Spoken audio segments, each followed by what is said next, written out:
Hi friends, welcome to my channel Pratibha's Prapancha. ಇವತ್ತಿನ recipe ಎಣ್ಣೆಗಾಯಿ ಬದನೆಕಾಯಿ. ಇವಾಗ ಎಣ್ಣೆಗಾಯಿ ಬದನೆಕಾಯಿ ಹೇಗೆ ಮಾಡೋದು ಅಂತ ನೋಡೋಣ ಬನ್ನಿ. ಮೊದಲಿಗೆ ಇಲ್ಲಿ ನಾನು ಒಂದು ಪ್ಯಾನಿಗೆ ಸ್ವಲ್ಪ ಕಡಲೆ ಬೀಜನ ಹಾಕ್ಕೊಂಡು ಇದನ್ನು ಫ್ರೈ ಮಾಡ್ಕೋತೀನಿ. ನಂತರ ಇದಕ್ಕೆ ತುರಿದಿಟ್ಕೊಂಡಿರುವಂಥ ಒಣ ಕೊಬ್ಬರಿನ ಹಾಕ್ಕೊಂಡು ಇದನ್ನು ಕೂಡ ನಾನು ಸ್ವಲ್ಪ ಹೊತ್ತು ಹುರ್ಕೋತಾ ಇದ್ದೀನಿ. ಇದು ಹುರಿದ ಮೇಲೆ ಇದಕ್ಕೆ ನಾನು ಒಂದು ಅರ್ಧ ಸ್ಪೂನಷ್ಟು ಜೀರಿಗೆನ ಹಾಕೋತಾ ಇದ್ದೀನಿ. ನಂತರ ಇದಕ್ಕೆ ಒಂದು ಅರ್ಧ ಸ್ಪೂನಷ್ಟು ಬಿಳಿ ಎಳ್ಳನ್ನು ಹಾಕೋತಾ ಇದ್ದೀನಿ. ಇವಾಗ ಇದನ್ನು ಕೂಡ ನಾನು ಫ್ರೈ ಮಾಡ್ಕೋತೀನಿ. ಇದು ಫ್ರೈ ಆದಮೇಲೆ ಇದಕ್ಕೆ ನಾನು ಒಂದೆರಡು ಒಣ ಮೆಣಸಿಕಾಯಿನ ಹಾಕೋತಾ ಇದ್ದೀನಿ. ಆಮೇಲೆ ಸ್ವಲ್ಪ ಬೆಳ್ಳುಳ್ಳಿ ಹಾಕ್ಕೊಂಡು ಇದನ್ನು ಕೂಡ ನಾನಿಲ್ಲಿ ಹುರ್ಕೋತಾ ಇದ್ದೀನಿ.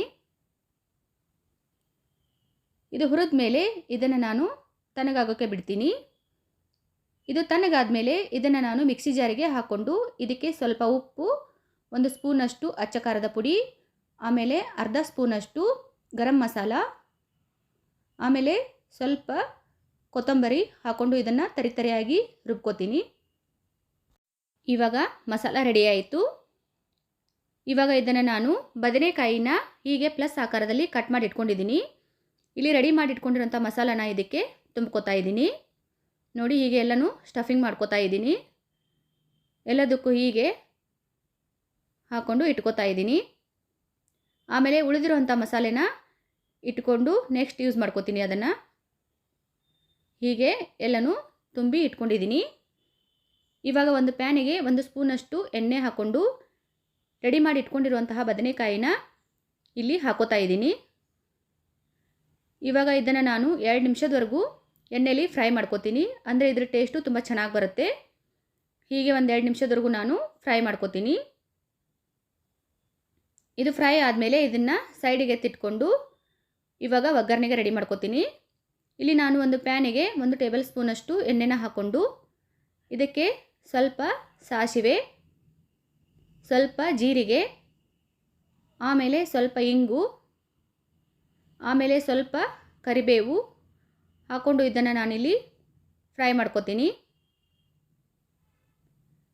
ಇದು ಫ್ರೈ ಆದಮೇಲೆ ಇದಕ್ಕೆ ನಾನು ಚಿಕ್ಕದಾಗಿ ಕಟ್ ಮಾಡ್ಕೊಂಡಿರುವಂಥ ಒಂದು ಈರುಳ್ಳಿನ ಹಾಕೋತಾ ಇದ್ದೀನಿ. ಇವಾಗ ಇದನ್ನು ಕೂಡ ನಾನು ಫ್ರೈ ಮಾಡ್ಕೋತೀನಿ. ಇದಕ್ಕೆ ನೀವು ಎಷ್ಟು ಜಾಸ್ತಿ ಈರುಳ್ಳಿ ಹಾಕೋತೀರಾ ಅಷ್ಟು ಟೇಸ್ಟು ಚೆನ್ನಾಗಿ ಬರುತ್ತೆ.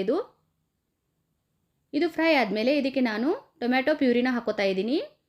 ಇಲ್ಲಿ ನಾನು ಒಂದು ಟೊಮ್ಯಾಟೊನ ಪ್ಯೂರಿ ಮಾಡಿ ಇಟ್ಕೊಂಡಿದ್ದೀನಿ, ಅದನ್ನು ಆ್ಯಡ್ ಮಾಡ್ಕೊಂಡಿದ್ದೀನಿ. ಇವಾಗ ಇದನ್ನು ಕೂಡ ನಾನು ಚೆನ್ನಾಗಿ ಫ್ರೈ ಮಾಡ್ಕೋತೀನಿ. ಇದು ಕಲರ್ ಚೇಂಜ್ ಆಗೋವರೆಗೂ ನಾವು ಇಲ್ಲಿ ಫ್ರೈ ಮಾಡ್ಕೋಬೇಕು. ನೋಡಿ, ಇದು ಚೆನ್ನಾಗಿ ಫ್ರೈ ಆಗಿದೆ. ಇವಾಗ ಇದಕ್ಕೆ ನಾನು ಸ್ವಲ್ಪ ಅರಿಶಿನ ಪುಡಿ ಹಾಕ್ಕೊಂಡು ಇವಾಗ ಇದನ್ನು ಕೂಡ ನಾನು ಮಿಕ್ಸ್ ಮಾಡ್ಕೋತಾ ಇದ್ದೀನಿ. ನಂತರ ಇದಕ್ಕೆ ಉಳಿದಿರುವಂಥ ಮಸಾಲೆನ ಇಲ್ಲಿ ನಾನು ಆ್ಯಡ್ ಮಾಡ್ಕೋತಾ ಇದ್ದೀನಿ. ಸ್ಟಫಿಂಗ್ ಮಾಡಿಕೊಂಡು ಉಳಿದಿರುವಂಥ ಮಸಾಲೆನ ಇಲ್ಲಿ ಹಾಕ್ಕೊಂಡಿದ್ದೀನಿ. ಇವಾಗ ಇದನ್ನು ಕೂಡ ನಾನು ಮಿಕ್ಸ್ ಮಾಡ್ಕೋತಾ ಇದ್ದೀನಿ.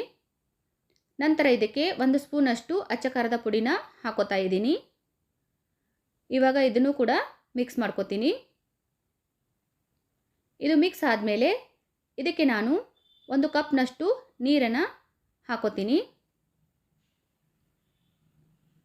ಇವಾಗ ಇದನ್ನು ಕೂಡ ಎಲ್ಲನೂ ನೀಟಾಗಿ ಮಿಕ್ಸ್ ಮಾಡಿಕೊಂಡು ಒಂದು ಕುದಿ ಬರೋವರೆಗೂ ಇದನ್ನು ನಾನು ಕುದಿಸ್ಕೋತೀನಿ.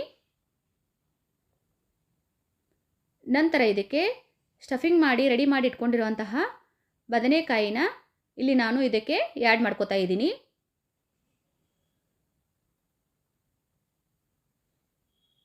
ನಂತರ ಇಲ್ಲಿ ನಾನು ಒಂದು 5 ನಿಮಿಷದವರೆಗೂ ಲಿಡ್ ಹಾಕಿಬಿಟ್ಟು ಇದನ್ನು ಬೇಯಿಸೋಕೆ ಇಟ್ಕೋತಾ ಇದ್ದೀನಿ.